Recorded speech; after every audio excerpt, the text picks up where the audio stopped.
कांग्रेस मुख्यालय से अभिवादन स्वीकार करिए कृष्ण मुरारी का। मैं अभी कांग्रेस मुख्यालय में हूँ और 3 घंटे से ज़्यादा की जो वोटिंग है, जो गणना है, वो हो चुकी है यहाँ पर। और उसके बाद कुछ तस्वीरें साफ होनी शुरू हो गई हैं, जिसमें छत्तीसगढ़ में जो है कांग्रेस बढ़त बनाती हुई दिख रही है, तेलंगाना में उसको स्पष्ट बहुमत मिल रहा है। वहीं राजस्थान और मध्य प्रदेश में कांग्रेस जो है वो बहुमत से काफ़ी नीचे है और जो भारतीय जनता पार्टी है उसे बहुमत मिलने की ओर वो आगे बढ़ रही है। खासकर मध्य प्रदेश में तो 150 से भी ज़्यादा सीटें उसको मिल सकती हैं। लेकिन मध्य प्रदेश पर ही अगर हम यहाँ जोर डालें तो मध्य प्रदेश में ऐसा हुआ क्यों? क्योंकि मध्य प्रदेश में 20 साल से लगभग शिवराज सिंह चौहान की सरकार है। 2003 में उन्होंने सबसे पहले सरकार बनाई थी, जब दिग्विजय सिंह को हराकर वो मुख्यमंत्री बने थे। लेकिन उसके बाद से 20 साल में एंटी इनकम्बेंसी भी होती है इतने सालों में। इसके बावजूद वो कैसे इस बार भी सरवाइव कर पाए और या करने जा रहे हैं, इसके पीछे हम कारण बताएंगे आपको। इससे पहले पिछले जो चुनाव हुए 2018 के विधानसभा चुनाव, उनके आंकड़ों पर नज़र डालें तो पिछले चुनाव में कांग्रेस को 114 सीटें मिली थी 230 सीटों की विधानसभा में मध्य प्रदेश में, और बीजेपी को 109 सीटें मिली थी, यानी कि 5 सीटों का अंतर था।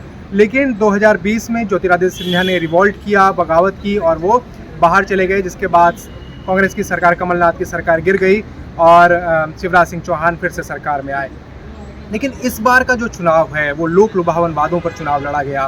कांग्रेस ने भी कई लोक लुभावन वादे किए, जिसमें उन्होंने IPL टीम की घोषणा करने की बात की मध्य प्रदेश के नाम पर, 25 लाख हेल्थ इंश्योरेंस देने की बात की, कास्ट बेस्ड सर्वे की बात की, 27% रिजर्वेशन OBC को गवर्नमेंट जॉब्स में देने की बात की, 2 लाख तक के फार्म वेवर, मतलब कि जो किसान लोन लेते हैं उसकी बात की, माफ़ करने की, और OPS यानी कि ओल्ड पेंशन स्कीम के इम्प्लीमेंटेशन की बात की।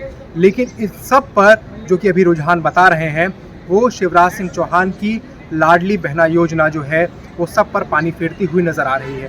क्योंकि जब मैं सितंबर और अक्टूबर के बीच में मध्य प्रदेश में था करीब 10-12 दिन, तो उस बीच मैंने देखा कि लाडली बहना योजना के तहत जो 1000 रुपये 3 महीने शुरुआती 3 महीने में मिले, उसके बाद वो 1250 रुपये किया गया।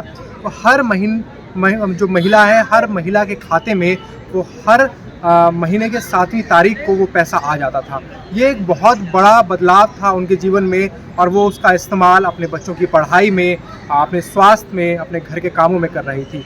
शायद ये एक बड़ा कारण हो सकता है, महिलाओं को टारगेट करके उनको 1250 रुपये जो महीना दे के शायद महिलाओं ने इसमें ज़्यादा वोट किया गया हो, इसलिए ये तस्वीर जो है वो सामने आ रही है। लेकिन इस बार के जो वोटिंग परसेंटेज हम देखें, वो बीजेपी के मुकाबले, जो बीजेपी का वोटिंग परसेंटेज है वो अभी के मुकाबले 48% से ज़्यादा दिखाई दे रहा है, जो पिछली बार 41.02% था।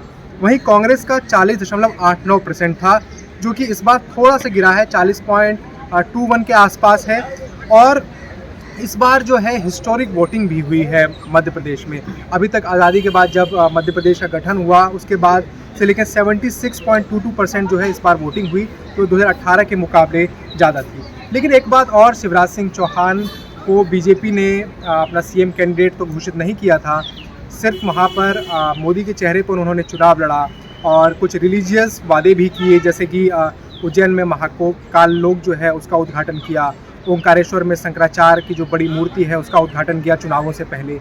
इन सारी चीज़ शायद जो है वो चुनावों पर असर डाल सकती है, लेकिन लाडली बहना योजना जो है ये ग्राउंड पर सबसे ज़्यादा काम करती हुई नज़र आई। क्योंकि जब हम नर्मदापुरम में घूम रहे थे, होशंगाबाद और सीहोर में, बुधनी में घूम रहे थे, देवास है, इंदौर है, धार है, इन जिलों के जब हम आदिवासी बेल्ट में भी गए तो वहाँ पर भी महिलाओं को ये पैसा मिल रहा था। शायद ये इतनी बड़ी योजना थी जो शायद शिवराज सिंह चौहान को फिर से मध्य प्रदेश की सत्ता में 20 साल के बाद भी दोबारा से लाने जा रही है। कांग्रेस मुख्यालय से कृष्ण मुरारी की रिपोर्ट।